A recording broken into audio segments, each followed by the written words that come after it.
everyone, Eleanor here. I have a light heart message for you today. Did you know you can be a healer? Did you know you can heal yourself? You have a responsibility over your body and over the healing that takes place within your own body. Your cells love you very, very much. They only have one job, one role in their own existence, and that's to keep you alive, or keep itself alive and its own function alive and running smoothly. By doing that, as they work together, you are being kept alive and healthy in your own way.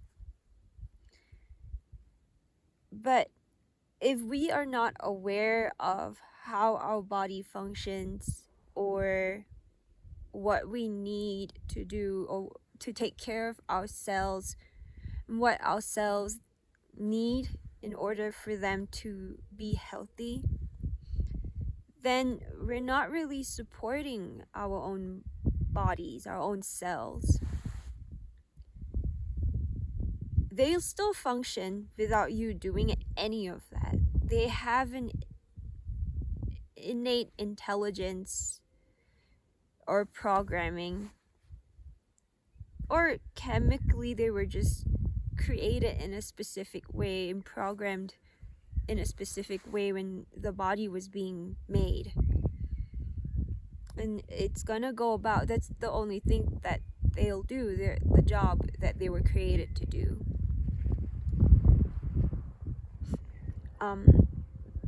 But sometimes our cells go a little crazy, is what we think.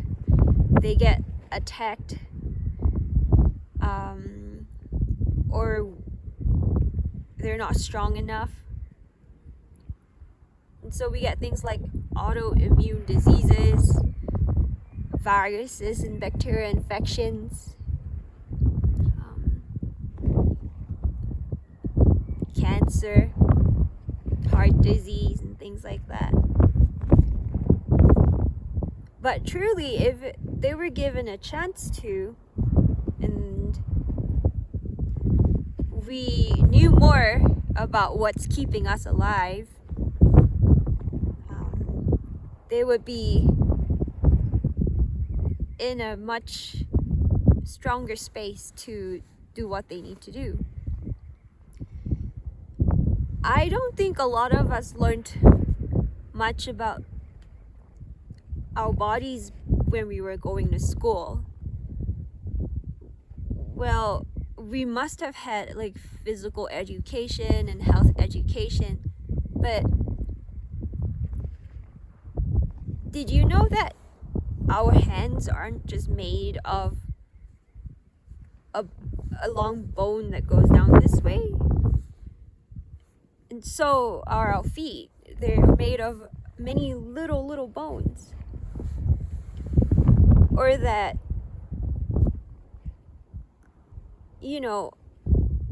our skeleton is not what keeps us kind of like standing straight. I learned that we're kind of more like, I'm gonna quote my teacher when I took a yoga teacher training class, and she said, we're more like seashells in a candle. The bones are just hanging loose in space, but held together by something called like the fascia, which is kind of like a strong, but kind of, you don't really see it, like a net material or a thin material that holds everything together.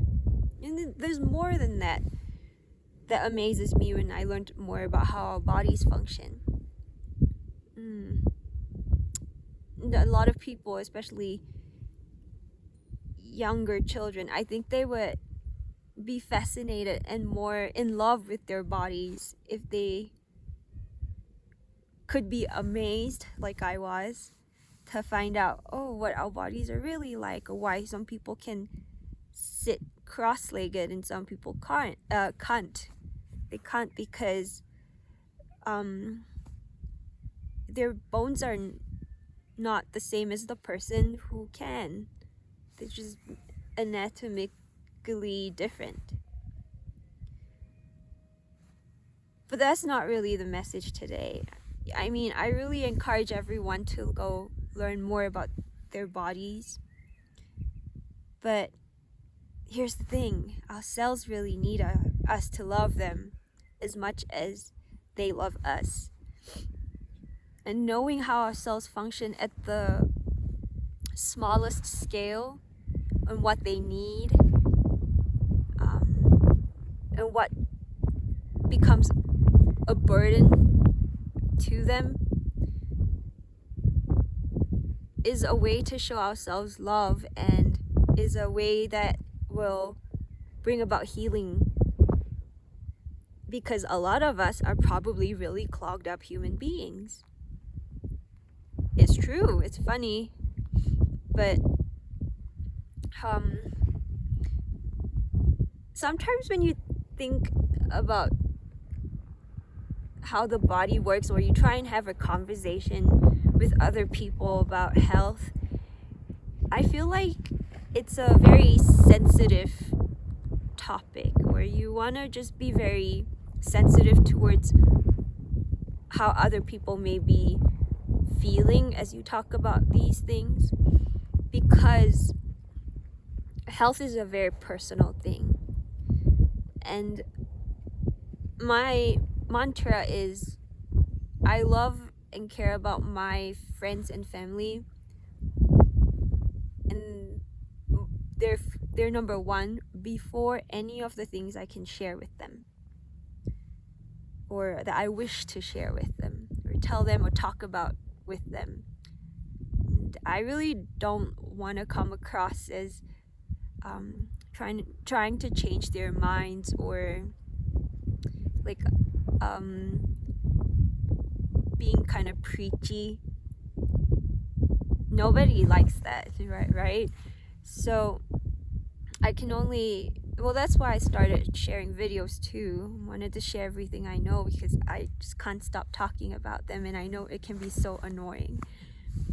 So on a cellular level, our cells function chemically, and in order for it to have the energy to do what it needs to do, it requires, you probably already know, it requires oxygen, and it also requires glucose, a simple sugar.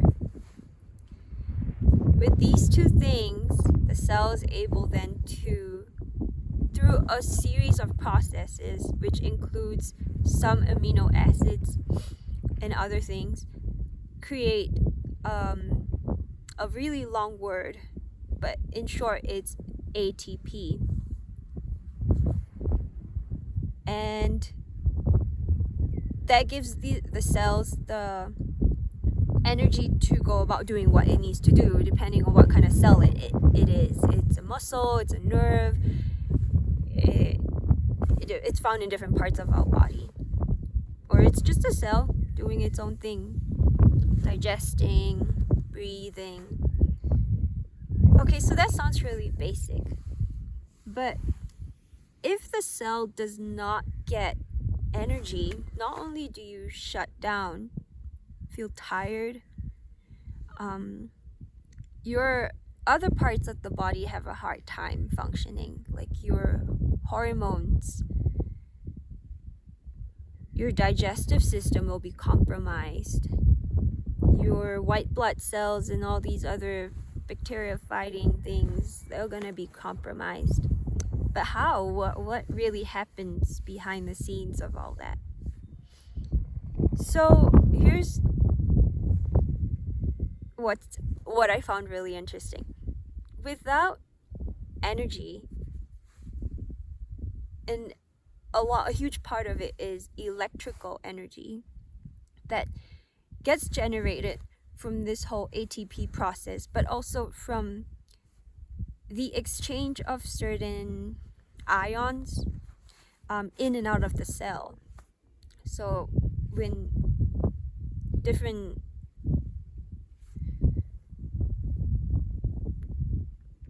atoms move in and out of the cell, they lose or they gain electrons, protons, and things like that. And that exchange in itself is what creates or generates electricity, like in tiny, tiny, tiny amounts, which can actually be measured, but it's just really small. And all 30 plus trillion cells in us, it's constantly doing that, moving in and out. It needs to have a specific chemical or mineral balance. It's a mechanism called a sodium-potassium pump, and your cells require a high amount of potassium in it and a low amount of sodium in it. If it's messed up, then the whole process in and out will be stifled. And without electrical energy being produced, an interesting thing happens.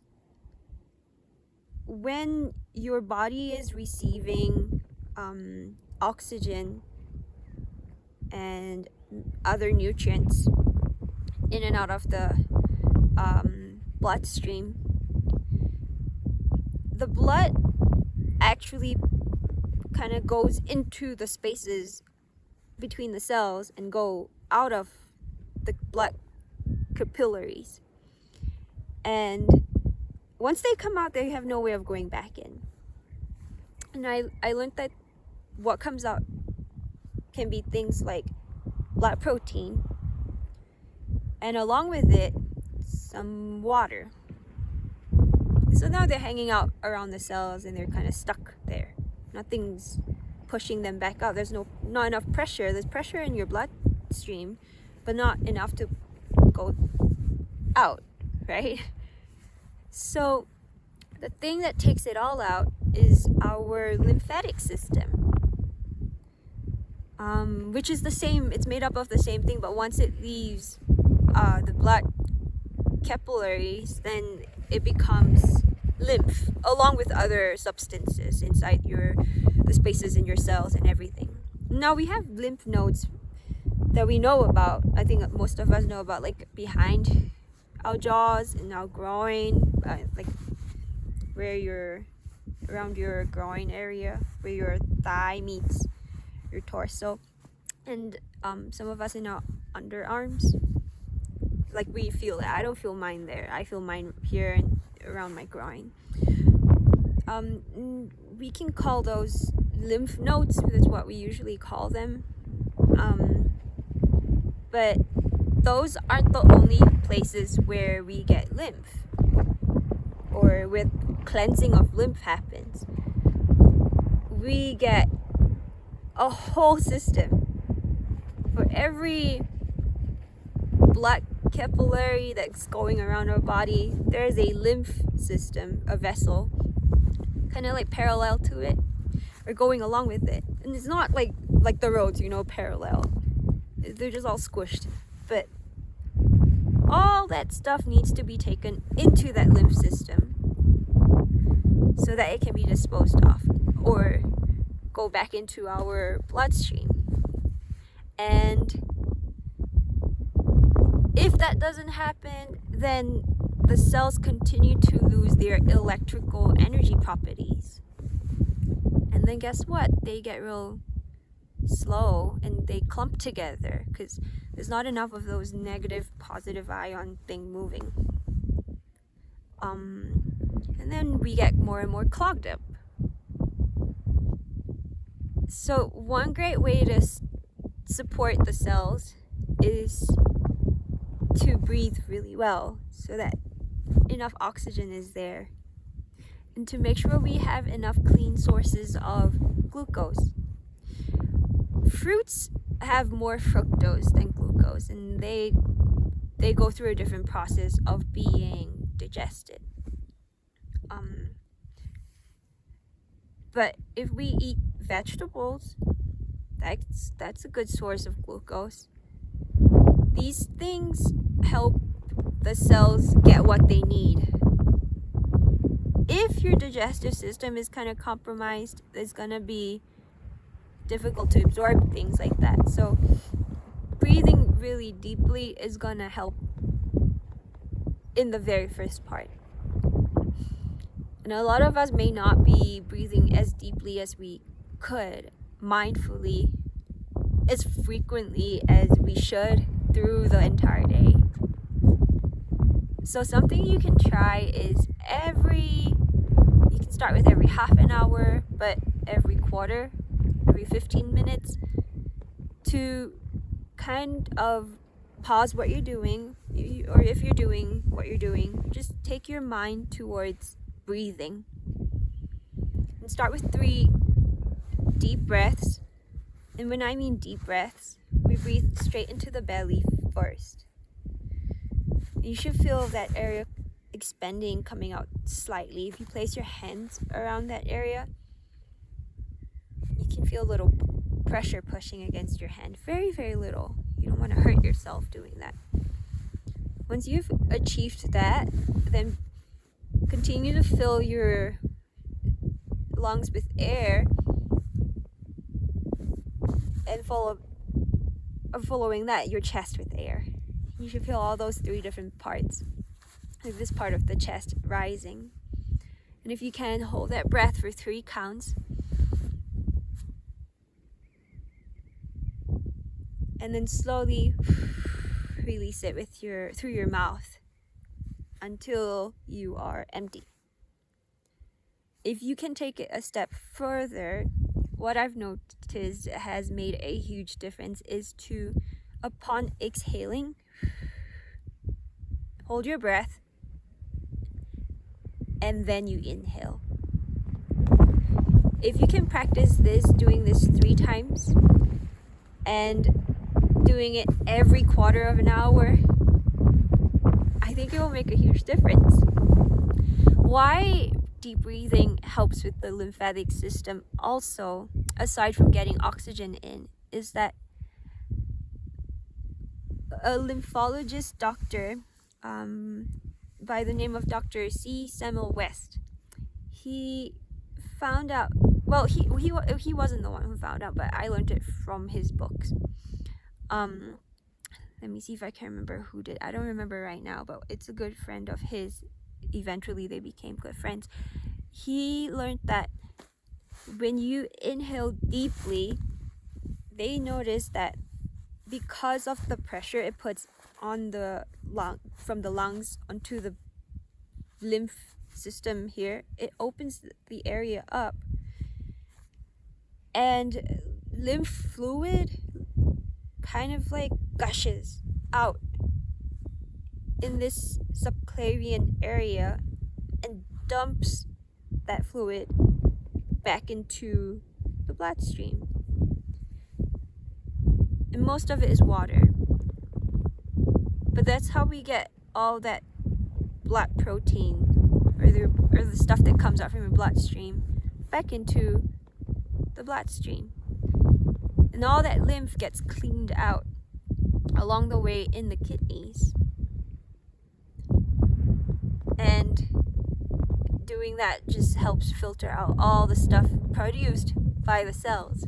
Like your cells eat and they produce waste that also has to also be excreted somehow. So all that is done through the lymph system. So deep breathing is really, really a game changer. You can be walking, running, exercising, but if you're shallow breathing and not breathing hard, that mechanism of pushing the lymph fluid out from your from the lymph vessels back into your bloodstream, that's not gonna happen as efficiently. It's gonna still happen, but not as efficiently. If you give this a try, and you are willing to observe your urine, as you urinate, a lot of debris, if we can call it that, comes out. And if you are open to the idea, you can collect it in a jar and see what your urine looks like. If it's clear, then you'll know that not a lot of filtering is happening in your kidneys. If it's colored, you could be dehydrated. You'll know, right? Your lips will be dry, you'll feel thirsty. But if it's colored but it's still clear, then you're not really filtering as well as you could. But if you leave your urine out in a jar, a container, in a cool place overnight, and you look at it the next day, you may find you've got stuff in it. I don't know, does this sound weird? Not to me, but make sure you keep your hands and everything else clean, you know? It's just byproduct. Make sure you have enough glucose within you. These few things: deep breathing, consistently, moving while deep breathing or deep breathing while moving, and making sure you have your glucose or fructose if you want. And that's my message today. I would really love to hear if you want to share what you think, and I wish you an amazing